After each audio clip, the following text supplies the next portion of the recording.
جو 5-6 بچے تھے ان کو پیچھے کھڑا کیا، نماز شروع کی، اور جو سامنے کھڑے تھے حفاظت کے لیے ان میں سے ایک دوران نماز ہی شہید ہو گئے، ایک زخمی ہو کر بعد میں اجازت مانگی کہ امام علیہ السلام ہمیں اجازت دو کہ بجائے اب یہاں مرنے کے میں میدان جنگ میں شہید ہو جاؤں۔ اب ذکر ان کا کریں، نماز نہ پڑھیں، خدا کے لیے سوچیں یہ پھر امام علیہ السلام کے ساتھ کوئی تعلق ہے؟ میں نے پڑھا امام زین العابدین علیہ السلام فرماتے ہیں کہ جب شام کا سفر ہوا میری پھوپھی سیدہ زینب سلام اللہ علیہ اس قید میں محبوسی کی حالت میں اونٹ پر ہیں، مگر فرماتے ہیں امام علیہ السلام میں نے سارے سفر میں اپنی پھوپھی کو نماز تہجد قضا کرتے نہیں دیکھا۔ اس وقت بھی وہ نوافل ادا کرتی تھی، 5 نمازیں فرض تو گزاری، مکتوبہ تہجد کی نماز۔ اب ہم سیدہ زینب کو یاد کریں اور نماز کی پرواہ نہ کریں۔ اس لیے اللہ کے بندو جو امام علیہ السلام نے فرمایا نا کہ لوگوں کو زبانوں سے دعوت نہ دو، اچھے اعمال کے ذریعہ دعوت دو۔ پھر وہ سوچتے ہیں کہ ہماری نسبت یار مسیحیوں میں کیا فرق ہے؟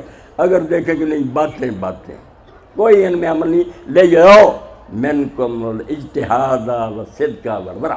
امام صادق علیہ السلام فرماتے ہیں لوگوں کو تمہیں نظر آنا چاہیے کہ یہ سچے لوگ ہیں، پرہیزگار ہیں، عبادت کے شوقین ہیں، یہ منظر نظر آئے، آپ کو مناظروں کی پھر ضرورت نہیں، بحثوں کی ضرورت نہیں، گروہ در گروہ لوگ آئیں۔ اور اگر نظر آئے کہ نہیں صرف ہلڑ بازی ہے، عمل وغیرہ کچھ نہیں، تو اس سے کام نہیں چلے گا۔ چمن میں تلخ نوائی میری گوارا کر کہ زہر بھی کبھی کرتا کار تریا کی۔ کبھی کڑوی باتیں بھی سننی پڑتی ہیں، اور انہوں نے میرا اور آپ کا نفع ہوتا ہے کہ جو ائمہ اہل بیت علیہ السلام نے ہمیں دین دیا ہے اس کو اپنے پلے باندھیں، اس کے مطابق عمل کریں۔ امام محمد بن اسحاق سب سے پہلے سیرت نگار ہیں، وہ لکھتے ہیں کہ مدینہ شریف میں 100 گرانہ تھا مسکینوں اور غریبوں کا، جنہیں یہ خبر ہی نہیں تھی کہ ہمارے سوتے کون ہے جو تھیلیاں آٹے کی، چینی کی اور دوسری ضروریات کی ہمارے گھروں میں چھوڑ جاتا، پتہ نہیں چلا۔ ایک موقع آیا کہ وہ سلسلہ رک گیا، تو لوگوں نے کہا یار مدینہ شریف میں کوئی حادثہ ہوا، تو پتہ چلا کہ امام زین العابدین علیہ السلام کا انتقال ہو گیا۔ پھر لوگوں کو پتہ چلا کہ وہ خفیہ طریقے سے غریبوں کی امداد کرنے والا سید سجاد تھا علیہ السلام، جو سوئے لوگوں کے گھروں میں یہ چیزیں پہنچا دیتا تھا۔ اس لیے عمل ہونا چاہیے، ہمارے کردار میں کوئی روشنی اور نور نظر آنا چاہیے۔ پھر فکر نہ کریں، کوئی شیعوں کو برا نہیں کہے گا اور نہ یہ نام برا ہے، مگر اگر نام شیعہ ہو کہ ہم پیروں علی علیہ السلام کے۔ مفتی جعفر حسین مجتہد سر لکھتے ہیں اپنے شرح نظر البلاغہ میں کہ امیر المومنین علیہ السلام کو ملنے کے لیے کچھ لوگ آئے، آپ نے اپنے خادم کمبر کے ذریعے پوچھا کہ پتہ کرو کون ہے، انہوں نے کہا ہم آپ کے شیعہ ہیں، ملنے چاہتے ہیں۔ آپ نے جھروکے میں سے دیکھ کر کہا کہ یہ میرے شیعہ نہیں ہیں، نہ ان کے ماتھوں پر سجدے کے نشان ہیں، نہ ان کے پیٹ فاقوں سے روزے رکھ کر پچکے ہوئے ہیں، یہ کون سے شیعہ جو مجھے ملنے کے لیے آ گئے؟ اس لیے سنی بنے ہوئے ہیں، پلے ان کے بھی کچھ نہیں، غیر مسلم ہمیں ذلیل و رسوا کر رہے ہیں، بلا وجہ نہیں ہے۔ اللہ نے وعدہ کیا وَأَنْتُمْ رَأَوْنَ إِن كُنتُم مُؤْمِنِينَ، مومن ہوگے تو پھر تم دنیا میں غالب رہو گے۔ کئی پوچھتے ہیں کہ ہم غالب کوئی نہیں، میں نے کہا اللہ کہتا ہے کہ مومن ہوگے تو غالب ہو، جب مومن نہیں ہے اللہ کیوں مدد کرے؟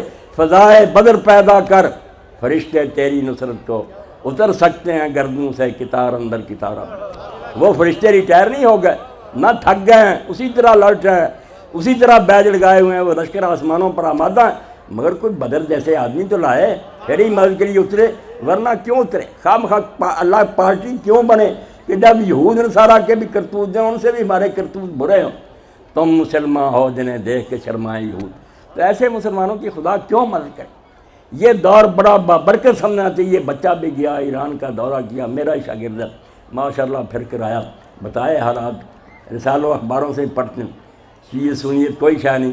جو اسلامی انقلاب وہاں آیا اس سے ساری دنیا کے ایمان والے لوگ خواہ کسی گروہ سے تعلق رکھتے تھے، ان کو مسرت ہوئی، خوشی ہوئی کہ کم از کم ایک علاقہ تو ہے جہاں اللہ کے رسول کے دین کو نافذ کرنے کا عزم کیا گیا۔ اس لیے اس انقلاب کو آپ سمجھیں کہ امام علیہ السلام کی آمد کا یہ مقدمہ تمہید ہے، امام قائم کے ظاہر ہونے کا یہ سمجھیں کہ پیر تیار ہو رہا ہے، مگر اس کے لیے ہمیں تیار ہونا چاہیے کہ امام آئے تو ہم ان کی فوج میں شامل تو ہو سکیں، ہمارے کرتوت ایسے ہوں کہ ہمیں لشکری بنا سکیں، ورنہ اگر وہ کہیں لستا منی گوہدت مولائے ما، آقا کہہ دیں یار تو میرا کچھ بھی نہیں لگتا، تیرے ساتھ میرا کوئی تعلق اور نسبت نہیں، کیا پلے رہے گا؟ تو اللہ توفیق دے، یہ دن جو رسالت مآب علیہ السلام کی یاد کا منا رہے ہیں، اس سے زیادہ خوش بختی اور خوش نصیبی کوئی نہیں کہ اللہ کے رسول علیہ السلام کا تذکرہ آپ کر رہے ہیں۔ رسول کریم علیہ السلام کا تذکرہ ہی تو دین و ایمان کی جان ہے۔ میں صرف آخر میں ایک واقعہ جو خواجہ حافظ شیرازی رحمۃ اللہ نے ایک ایسا لافانی شعر کہا ہے اس بارے میں، باولائے تو کہ گر بندہ خیشم خانی، اے اللہ کے رسول تیری محبت کی قسم ہے کہ اگر تو ایک مرتبہ کہہ دے نا کہ تو میرا غلام ہے، یہ مان لے اور کہہ دے کہ تو میرا غلام ہے، باولائے تو کہ گر بندہ خیشم خانی، اثر خواجگی کون و مقام برخیزم، میں دونوں جہان کی سرداری اور خواجگی چھوڑ دوں گا، تیری غلامی کا میرے ماتھے پر نشان لگ جائے، تو غلام تسلیم کرے۔ اب یہ واقعہ کیا تھا؟ اللہ کے رسول علیہ السلام نے ابھی اعلان نبوت نہیں فرمایا تھا، تو زید ابن حارثہ اپنی ماں کے ساتھ اپنے ننہال گئے ہوئے تھے بنو کرب کی کہ یہ آدمی تھے، وہاں ڈاکوؤں نے ڈاکہ ڈالا، ان کو گرفتار کر کے لے گئے، مکہ کے قریبی بازار اور منڈیاں ہوتی تھیں، وہاں اوقاز کے میلے میں بیچ دیا۔ حکیم ابن حزام نے خرید لیا، وہ سیدہ خدیجہ رضی اللہ تعالیٰ عنہ کے بھتیجے تھے، انہوں نے لا کر اپنی پھوپھی کو دے دیا۔ تو پھوپھی کا نکاح جب سید کائنات فخر موجودات حضرت محمد رسول اللہ صلی اللہ علیہ وسلم سے ہوا تو انہوں نے رسول اللہ کو دے دیا۔ ان کے باپ اور چچا تلاش کرتے رہے کہ ہمارا بچہ کدھر گیا، پھرتے پھراتے وہ مکہ معظمہ میں آئے تو انہوں نے پہچان لیا کہ یہ ہمارا بیٹا یہ زید، پتہ چلا کہ یہ اس وقت رسول اللہ کی تحویل میں۔ وہ آئے اور انہوں نے کہا محمد رسول اللہ صلی اللہ علیہ وسلم خاندانی لوگ ہیں، غلام نہیں ہیں، بدقسمتی سے ڈاکو نے ہمارے بچے کو بھیج دیا، آپ جو اس کا عوض لینا چاہتے ہیں ہم وہ بدلہ دیتے ہیں، آپ اس کو دے دیں، ہم اپنے بچے کو لے جائیں۔ تو اللہ کے رسول علیہ السلام کا بلند کردار اور خلق عظیم یہ تھا، آپ نے کہا میں کچھ نہیں لوں گا، زید سے پوچھ لو اگر جانا چاہتا تو میں مفت میں سے بھیج دوں، میں کچھ نہیں لوں گا۔ اب زید کو جب بلایا گیا، اللہ کے رسول کا بلند کردار تھا قرآن کے ساتھ، جس نے دنیا کو فوج در فوج اسلام میں داخل کیا۔ زید کو بلا کر آپ نے پوچھا پہچان سے ان کو؟ انہوں نے کہا ہاں یا رسول اللہ یہ میرا چچا ہے، یہ میرا باپ ہے۔ آپ نے فرمایا یہ لینے کے لیے آئے ہیں، اگر تم جانا چاہتے ہو تو میں کوئی افزانہ نہیں لوں گا، مفت میں بھیج دوں گا۔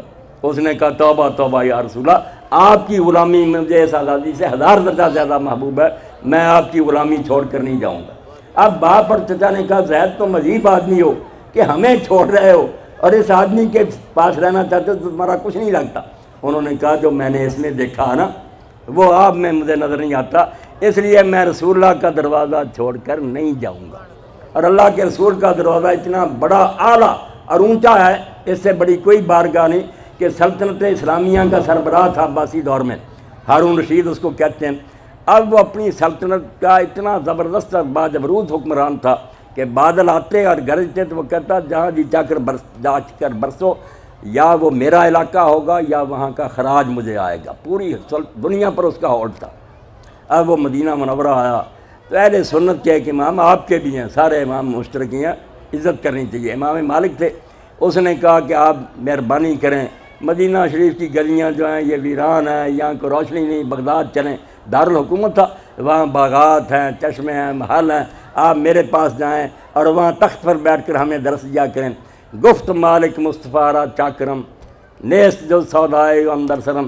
امام مالک نے جواب دیا کہ ہارون تو اپنی سلطنت پر ناز کرتا ہے، میں رسول اللہ کا خادم ہوں اور میرے دماغ میں محمد رسول اللہ کی محبت کے سوا کچھ نہیں ہے۔ من کے باشم بستا ہے فطرا کے برن خیز مظہرین پاک، میں رسول اللہ کا غلام بن چکا ہوں، اب میں اس دروازے کو کبھی نہیں چھوڑوں گا۔ تو یہ محبت ہے جس کا کوئی ذرہ مجھے اور آپ کو نصیب ہو جائے، ہماری دنیا اور آخرت سنور جائے۔ یقیناً اللہ کے رسول علیہ السلام کی محبت کے بغیر نہ اس دنیا میں ہم سرخرو ہو سکتے ہیں، نہ آخرت میں ہمیں نجات نصیب ہو سکتی ہے۔ اللہ آپ کو خوش رکھے، آپ کی اس محفل کو بارونق بنائے، قبول فرمائے آپ کی یہ صحیح اور کوشش، اور یہ رونقیں جاری رہیں۔ مگر جو اصل غرض اور مشن ہے کہ ایک ہو جائیں، اس کو ذہن میں رکھیں، اختلاف کو مٹانے کی کوشش کریں، مقرر حضرات سے بھی منت اور سماجت کریں کہ بہت ہو چکی، آگ بہت بڑکی اور امت جل گئی، خدا کے لیے کچھ ایسی باتیں کرو کہ یہ ایک ہو جائے۔ ائمہ اہل بیت علیہ السلام بھی ہمارے سر کے تاج ہیں، ان کی کوئی ایسا شخص جو اہل سنت ہے بے ادبی نہیں کر سکتا۔ آپ اہل سنت کی کتابیں لکھیں، ائمہ اثنا عشر کے حالات میں مستقل کتابیں لکھی ہیں کہ یہ کون بزرگ تھے اور ان کی کیا کرامات تھی، وہ منکر نہیں ہے۔